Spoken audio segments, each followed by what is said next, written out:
இப்போது ஒரு வாணலியில் எண்ணெய் ஊற்றிக்கணும் ஃப்ரெண்ட்ஸ். எண்ணெய் ஊற்றிக்கிட்டு அது சூடானதும்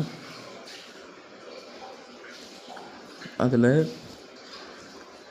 கடுகு, உளுத்தம்பருப்பு, கடலைப்பருப்பு,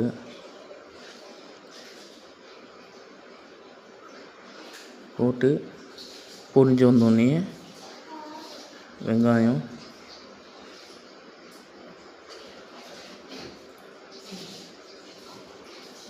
இங்கே வெங்காயத்தை காணோம். வெங்காயம் போட்டாச்சு. வெங்காயம், பச்சை மிளகா. இது ஒரு பேச்சுலர் ஸ்டைல் முட்டைகோஸ் செய்ய போகிறோம் கைஸ். முட்டை போட்டு முட்டைகோஸ் பேச்சுலர் ஸ்டைல் சமையல் தான். நல்லா வணக்கிக்கோங்க ஒரு 2 நிமிஷம் பொன்னிறமாக வர வரைக்கும். இது ஒரு சிம்பிள் டிஷ் தான், பெருசாலாம் இல்லைங்க. இது என்ன சொல்கிறது, டக்குன்னு செஞ்சு எடுத்துக்கலாம். இது செஞ்சு நம்ம சாப்பாடு போட்டு கிளறி கூட சாப்பிட்லாம், இல்லை சாப்பாடு சைட் டிஷ்ஷாக கூட சாப்பிட்லாம். இது முட்டை போட்டு செய்கிறதுனால கொஞ்சம் நல்லாயிருக்கும். அப்புறம் நம்ம தனியாக கழுவி எடுத்து வச்சுக்கிற முட்டைக்கோஸை போட்டு ஒரு பிரட்டிக்கணுங்க. அந்த எண்ணெயில் நல்லா பிரட்டிக்கணும், எல்லா பக்கமும் படுற மாதிரி. அப்போ தான் ஈவனாக இருக்கும். இது டக்குன்னு சமைச்சிடலாங்க, 5 நிமிஷம் தான் ஆகும். இவ்வளோ சிம்பிளாக இருக்கும். நான் ஒரு 2 முட்டையை தனியாக முட்டையை கலந்து வச்சுருக்கேன். இப்போ தேவையான அளவு மஞ்சத்தூள் கம்மியாக போட்டுக்கணும், கொஞ்சம் ஜாஸ்தியாக போட்டேன்.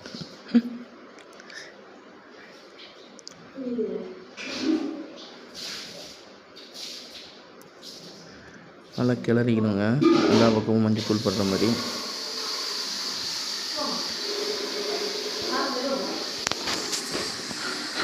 நல்லா கிளறிக்கணுங்க. சிம்லேயே வச்சு செஞ்சுக்கணுங்க. சிம்லேயே வச்சுக்கணுங்க அடுப்பை. அப்போ தான் ஈவனாக குக் ஆகும். அதுக்கப்புறம் நம்ம கொஞ்சம் மூடி போட்டு ஒரு 2 நிமிஷம் போல் வச்சுக்கணுங்க.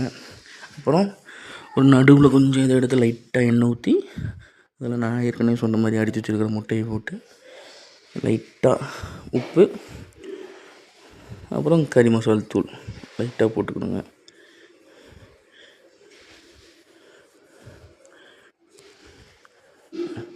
அவ்வளோதான். போட்டு ஒரு கிளறு எல்லா பக்கமும் சேர்த்து நல்லா சிம்மில் வச்சு ஒரு 2 மினிட்ஸ்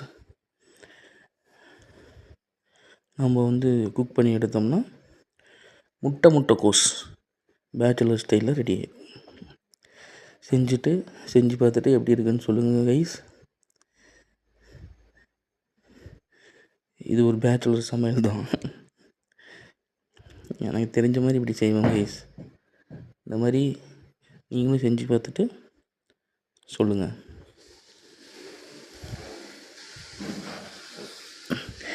இனி வரும் காலங்களில் இந்த மாதிரி ரெசிபி போடுறேன் கைஸ். என் சேனலுக்கு சப்போர்ட் பண்ணுங்கள், லைக் பண்ணுங்கள், ஷேர் பண்ணுங்கள், சப்ஸ்கிரைப் பண்ணுங்கள். ஒரு கிளறிட்டு ஒரு 2 நிமிஷம் தட்டு போட்டு மூடிட்டிங்கன்னா ரெடி ஆயிடும். அப்புறம் ஒரு கலந்தீங்கன்னா சூப்பராக இருக்கும் கைஸ். இது லெமன் சாப்பாடு, தக்காளி சாப்பாடு, அந்த மாதிரி எல்லாத்துக்கும் நல்லாயிருக்கும். நீங்கள் தனியாக வெள்ளை சாப்பாடு போட்டு கிளறிக்கலாம்.